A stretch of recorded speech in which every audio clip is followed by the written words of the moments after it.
Hello कक्षा 7 के विद्यार्थियों, विषय विज्ञान में हम आज से अध्याय 12 पादप में जनन पढ़ने की शुरुआत करेंगे। तो चलिए, अपने वंश अथवा प्रजाति को बनाए रखने के लिए पादप और जंतुओं के लिए जनन आवश्यक है। ठीक है, हम पृथ्वी पर करोड़ों सालों से रहते हैं, लेकिन हम जीते थोड़े हैं। करोड़ों सालों तक हम जीते हैं क्या? नहीं जीते ना। फिर भी इंसान जो होते हैं वो करोड़ों सालों से पृथ्वी पर रहते हैं। कैसे? तो हम जो होते हैं, हम अपने बच्चों को जनन करते हैं और हमारी प्रजाति जो होती है वह जिंदा रहता है। कोई एक इंसान जिंदा नहीं रहता। लेकिन हमारी प्रजाति बनाए रखने के लिए हमारे या सारे जीवों होते हैं, उनमें जनन आवश्यक होता है। माता पिता से संतति का जन्म जनन कहलाता है। लेकिन पादप कैसे जनन करते हैं? आपको ये पता है कि पादप कैसे जनन करते हैं? हमने आगे के अध्याय में पढ़ा था, आगे वाले कक्षा में पढ़ा था कि पादप जो होते हैं वह अपने बीजों द्वारा जनन करते हैं, या फिर उनकी जो कलम बनाई जाती है, स्टैम्प जो होते हैं, उनसे एक नया पौधा जन्म लेता है। ठीक है ना। तो पादपों में जनन विभिन्न विधियों द्वारा होता है, जिनके बारे में हम इस अध्याय में पढ़ेंगे। सबसे पहले चलते हैं जनन की विधियाँ। जनन की विधियाँ कौन सी है? तो कक्षा 6 में आपने पुष्पीय पादप के विभिन्न भागों के बारे में पढ़ा था ना। हमने पुष्प के बारे में पढ़ा था, हमने जड़ों के बारे में पढ़ा था, हमने पर्ण जो पत्तियाँ होती हैं उनमें जो शिरा विन्यास होता है या पर्णदंड होता है, जो मूसला जड़ होती है, झगड़ा जड़ होती है, पराग केसर, स्त्री केसर, पुंग केसर, ठीक है ना। हमने उनके सारे भागों के बारे में पढ़ा था। तो आपको बताना है और प्रत्येक के प्रकारों के बारे में भी लिखना है। तो आप मुझे लिख कर दीजिएगा, या फिर आप खुद याद कर लीजिए अभी, क्योंकि अभी हम ऑनलाइन पढ़ते हैं। क्लास में होते तो मैं ज़रूर से पूछती आपको। अधिकांश पादपों में मूल, तना और पत्तियां होती ही है ना। ये पादप के कायिक अंग कहलाते हैं। जो पादप होते हैं उनमें तना होता है, मूल होता है और पत्तियां अधिकांश पौधों में पाई जाती हैं। तो उन्हें क्या कहा जाता है? कायिक अंग कहते हैं। वृद्धि की निश्चित अवधि के बाद अधिकांश पादपों में पुष्प निकलते हैं। वृद्धि की निश्चित अवधि माने हर पौधे में, हर पादप में अपने वृद्धि की निश्चित अवधि होती है। जैसे अ, जैसे सोच लो, गुलाब जो होता है वह 1 महीने 2 महीने बाद उस पर पुष्प आते हैं। जो आम का पेड़ होता है उसमें 3 साल के बाद उसमें फल आते हैं। या फिर इमली जो होती है उसमें 10 सालों के बाद ये इमली आती है। तो इस तरह से सब में पुष्प निकलने का अवधि अलग अलग और निश्चित होता है। आपने बसंत ऋतु में आम के वृक्षों को पुष्पित होते हुए देखा होगा। अभी जैसे ही सर्दी जाएगी और बसंत ऋतु आएगी, आम के पौधों पर पुष्प निकलेंगे। ठीक है, और उसमें आम बैठेंगे। तो यही पुष्प के बाद आम के रसीले फलों को निर्मित करते हैं। ये पुष्प जो होते हैं वही जो होते हैं वो आम को निर्मित करते हैं। जो रसीले फल हमारे बनते हैं वो पहले पुष्प आते हैं, उसके बाद उसमें आम बैठते हैं, जिनका आनंद हम गर्मियों में उठाते हैं। हम फलों को खाते हैं और सामान्यतः बीजों को फेंक देते हैं। जब भी हम कोई भी फलों को खाते हैं तो हम क्या करते हैं? बीजों को फेंक देते हैं। ठीक है ना। तो बीज अंकुरित होकर नया पादप बनाते हैं। यदि ऐसा है तो पादप में पुष्पों की क्या भूमिका है? पुष्पों की क्या भूमिका है? तो कोई भी बीज बनने से पहले वह पुष्प ही होता है। पुष्प पादप में जनन का कार्य करते हैं। तो जनन का कार्य करने वाले पादप में जनन का कार्य करने वाले महत्वपूर्ण जो अंग होते हैं वह पुष्प होते हैं। यह आपको याद रखना होगा। वास्तव में पुष्प पादप के जनन अंग होते हैं। ठीक है, वास्तव में पुष्प जो होते हैं वह पादप के जनन अंग होते हैं। कौन? पुष्प। किसी पुष्प में केवल नर जनन अंग अथवा मादा जनन अंग या फिर दोनों ही जनन अंग हो सकते हैं। तो ठीक है, किसी भी पुष्प में केवल मादा जनन अंग, या फिर किसी पुष्प में केवल नर जननांग, या फिर कोई एक ही पुष्प में दोनों नर जननांग मतलब पुंकेसर और स्त्री केसर दोनों ही पाए जाते हैं। पादप अनेक विधियों द्वारा अपनी संतति उत्पन्न करते हैं। पादप जो होते हैं वह अनेक विधियों द्वारा पादप जो होते हैं वह अनेक विधियों द्वारा अपनी संतति उत्पन्न करते हैं। इनमें जनन के दो प्रकार से होता है।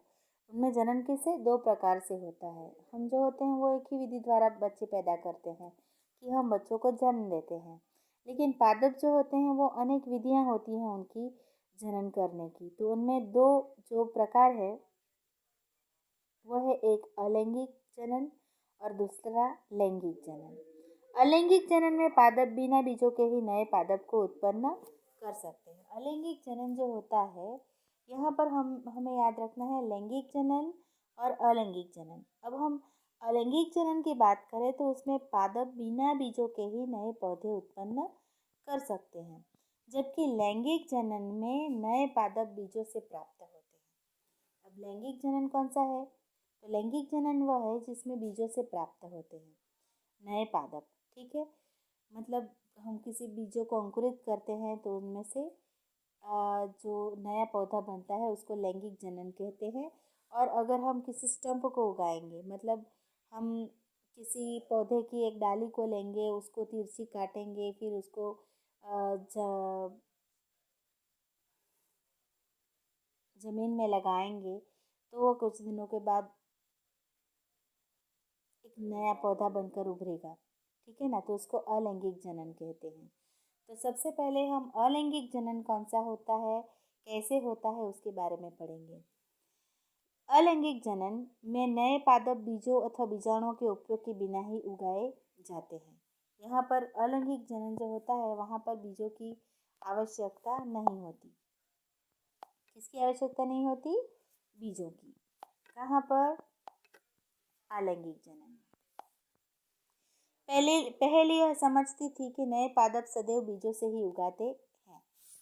ठीक है, पहले यह समझती थी कि नए पादप जो होते हैं सदैव बीजों से ही उगाते हैं, लेकिन उसने कभी गन्ना, आलू, गुलाब के बीज नहीं देखे थे।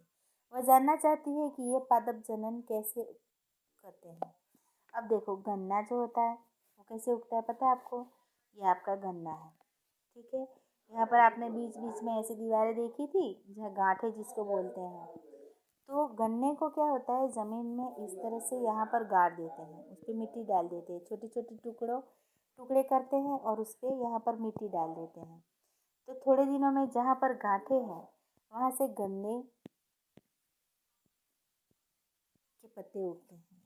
मतलब जितने उसकी गांठें होती है उसमें से उतने ही गन्ने के पौधे निकलते हैं। ठीक है, फिर आलू आलू के बारे में आप क्या कहेंगे? ये हमारा आलू है, उस पर आप गांठ देख सकते हैं। ठीक है, आज कल आप आलू को अपने घर में होगा तो देखिएगा, इस तरह से आपको देखने को मिलेगा। कोई आलू हमारे यहाँ उग जाते हैं इधर से, है ना। तो वहाँ जितने जितने आलू जहाँ से उगे हैं वहाँ से काट के हम उनको अगर मिट्टी में लगाएंगे तो उतने आलू हमारे पास नए निकलेंगे, मतलब ऐसे पौधे निकलते हैं। आलू को काट कर ही हम उसको बोकर हम ज़मीन से आलू के पौधे उगा सकते हैं। गुलाब जो होती है उसकी भी स्टंप होती है, और उसकी जहाँ पर से गांठें होती है वहाँ से उसको गुलाब की एक डाली को हम अगर काट के अच्छी सी डाली को अगर लेंगे और उसको ज़मीन में गाड़ देंगे तो कुछ दिनों के बाद उसमें से भी नया गुलाब का पौधा निकलेगा। तो ये सभी अलिंगी प्रजनन है, मतलब कि बिना बीजों के ये सब उगते हैं। ठीक है, तो सबसे पहले हम इसमें देखेंगे कायिक प्रवर्धन। कायिक प्रवर्धन क्या होता है? यह एक प्रकार का अलैंगिक जनन है। कायिक प्रवर्धन एक प्रकार का अलैंगिक जनन है जिनमें पादप के मूल, तने, पत्ती अथवा कली जैसी किसी कायिक अंग द्वारा नया पादप प्राप्त किया जाता है। चूँकि जनन पादप के कायिक भागों से होता है अतः इसे कायिक प्रवर्धन कहते हैं। ठीक है, जनन जो होता है वो पादप के कायिक भागों से होता है अतः इसे कायिक प्रवर्धन कहते हैं। कैसे? तो मूल से, तने से, पत्ती से अथवा कली से। ठीक है, चलिए आगे देखिए। गुलाब, 12 क्रियाकलाप 12.1 देखें तो गुलाब अथवा चंपा के पौधों की एक शाखा को उसकी पर्वसंधि से काटिए, मतलब एक गांठ जो होती है ना, वहां से काटिए। पर्वसंधि तने या शाखा का वह भाग है जहाँ से पत्ती निकलती है। आप अगर पाओगे तो जहाँ पर गांठ होती है वहीं से पत्ती निकलती है। ठीक है, तो शाखा के इस टुकड़े को कर्तन या कलम कहते हैं। क्या कहते हैं? कर्तन या कलम। अब कलम को मिट्टी में दबा दीजिए। कलम को प्रतिदिन पानी भी दीजिए। हमें नियमित उसको पानी देना है और उसको मिट्टी में दबाना है। इसकी वृद्धि को देखिए। नोट कीजिए कि जड़ के निकलने और नई, यहाँ पर देखो इस तरह से, नई पत्तियों के निकलने में कितने दिन लगे? तकरीबन 15 दिन में एक उनमें से पत्ती निकलेगी। कहाँ से? यहाँ से, पर्वसंधि से। यहाँ चित्र में दिखाया गया है, उधर से। इस क्रियाकलाप को जल से भरे पात्र में मनी प्लांट का पौधा उगाकर दोहराइए और अपने प्रेक्षणों को नोट कीजिए। आप अपने घर में मनी प्लांट लगा सकते हो। कहीं से मनी प्लांट ले आइए, पानी से भरे पात्र में उसको डिबोइए और देखिए कि कहाँ से कितने दिनों में वहाँ से पत्तियाँ निकलती है। आपने पुष्प कलिकाओं से पुष्पों को खिलते देखा होगा। ठीक है, पुष्प कलिका जो होती है उसमें से पुष्पों को खिलते देखा होगा। पुष्प कलिकाओं के अतिरिक्त पत्तियों के कक्ष, जो पत्ती के पर्वसंधि से जुड़ाव का बिंदु होता है, में भी कलिकाएं होती है। यहाँ पर इधर इसको कहते हैं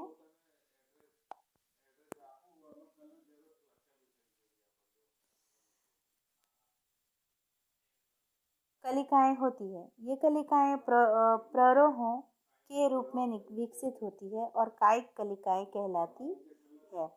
तो कली में एक छोटा तना होता है जिसके चारों ओर अपरिपक्व पत्तियां एक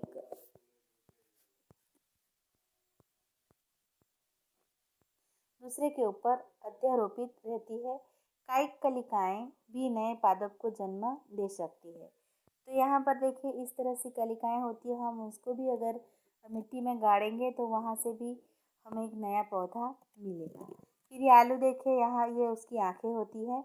यहाँ से हम उसको काट, यहाँ जितनी भी आँखें दिखाई देती है उसको अलग अलग काट के अगर हम मिट्टी में गाड़ देंगे तो हमें इतने ही पौधे मिलेंगे। तो उसको भी कायिक पौधे कहेंगे। ठीक है, कायिक कलिकाएं,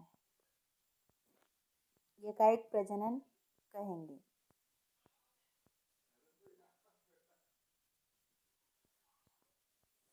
आगे देखिए, क्रियाकलाप 12.2। एक ताज़ा आलू लीजिए। आवर्धक लेंस की सहायता से इन पर पड़े क्षत चिन्हों को देखिए। आपको इनमें कलिका या कलिकाएं दिखाई दे सकती है। क्षत चिन्हों को आंखें भी कहते हैं। ठीक है, इसको क्या कहते हैं? आंखें। आपको अगर चित्र बनाना हो आलू का और उसकी आंखें दिखानी हो तो आपको इस तरह से चित्र बनाने पड़ेंगे। आलू के कुछ टुकड़े काटिए जिनमें से प्रत्येक में एक आंख अवश्य हो और उन्हें मिट्टी में दबा दीजिए। उस स्थान पर कुछ दिनों तक पानी डालते रहिए। जब आपने आलू के टुकड़ों को मिट्टी में दबाया था, कुछ दिन बाद आलू के टुकड़े को खोद कर निकाल लीजिए। आप क्या देखते हैं? वो आलू का टुकड़ा जो होता है वो पौधों में बदल जाएगा। इस प्रकार आप अदरक तथा हल्दी को भी उगा सकते हैं। आप अपने गमले में घर पर भी अदरक या हल्दी को उगा सकते हैं। ब्रायोफिलम पत्थर चट्टा में पत्ती के किनारे में गर्त के कलिकाएं होती है। पत्थर बायोफिलम नाम की जो पौधा होता है जिसे हम पत्थर चट्टा भी कहते हैं। ठीक है, इस तरह से ऐसे पत्तियां होती है। तो जहाँ से क्या निकलेगा? अगर हम यह पत्ते को ये मिट्टी में दबा देते हैं तो जितनी भी कलिकाएं होती हैं, पत्ती की किनारी होती है, उनमें से कलिकाएं निकलेगी।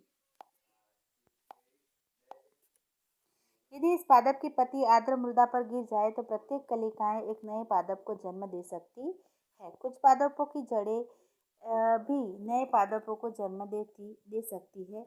उदाहरण के लिए शक्करकंद और डालिया।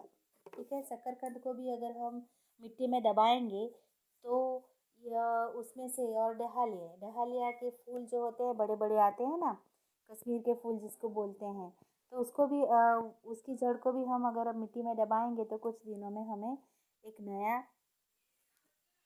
पौधा प्राप्त होगा। ठीक है, तो उसको हम क्या कहेंगे? ये देखिए पत्थर चट्टा की पत्ती, इस तरह से उसमें से कली नए पौधे उगते हैं, नए पादप बनते हैं। कैक्टस जैसे पादप के वे भाग जो मुख्य पादप से अलग हो जाते हैं, नए पादप को जन्म देते हैं। प्रत्येक विलग्न भाग नए पादप के रूप में वृद्धि कर सकता है। अगर हम इस तरह से देखें, ठीक है, और ये हमारा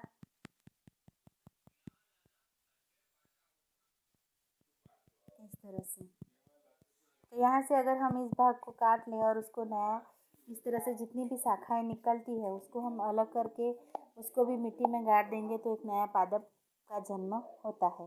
प्रत्येक विलग्न भाग एक नए पादप के रूप में वृद्धि कर सकता है। समझ गए? मुझे जानना चाहता है कि क्या कायिक प्रवर्धन का कोई लाभ है? कायिक प्रवर्धन का लाभ है, हमें जानना पड़ेगा, क्योंकि बीजों से उगने वाले जो पौधे होते हैं उनमें और इस तरह से अलैंगिक जो पौधे बनते हैं उनमें उनसे कोई लाभ है तो वो हम कल देखेंगे। ठीक है।